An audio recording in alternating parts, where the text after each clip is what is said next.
Delimitation, మహిళా reservation అంశాలపై కాంగ్రెస్కు క్రెడిట్ రావటం లేదనే దక్షిణాదికి అన్యాయం జరుగుతోందని ముఖ్యమంత్రి రేవంత్ రెడ్డి తప్పుడు ప్రచారం చేస్తున్నారని బీజేపీ జాతీయ ఉపాధ్యక్షురాలు ఎంపీ డీకే అరుణ మండిపడ్డారు. అన్ని రాష్ట్రాల్లో జరిగినట్లే తెలంగాణలో కూడా డీలిమిటేషన్ ప్రక్రియ జరుగుతుందన్నారు.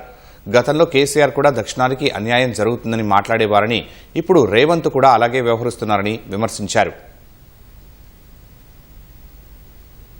డీలిమిటేషన్ విషయమే అయితేనేమి, ఉమెన్ రిజర్వేషన్ అయితేనేమి, వాళ్ళకి ఎలాంటి క్రెడిట్ రావడం లేదు కాబట్టి భారతీయ జనతా పార్టీకి మొత్తం క్రెడిట్ దక్కుతుంది, ఎక్కడ దక్కుతుందో అనేటటువంటి విధంగా ఒక సెంటిమెంట్ ఇంతకు గతంలో చూసినాం. కేసీఆర్ గారు మాట్లాడేటోళ్ళు ఇటువంటి మాటలన్నీ.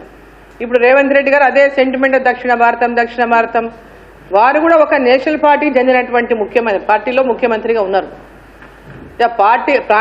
ప్రాంతాలను తక్కువ చేసుకుంటూ ప్రాంతాల మధ్యలో ఏదో అన్యాయం జరుగుతున్నటువంటి భావనతో మాట్లాడటం అనేది సిగ్గుచేటు.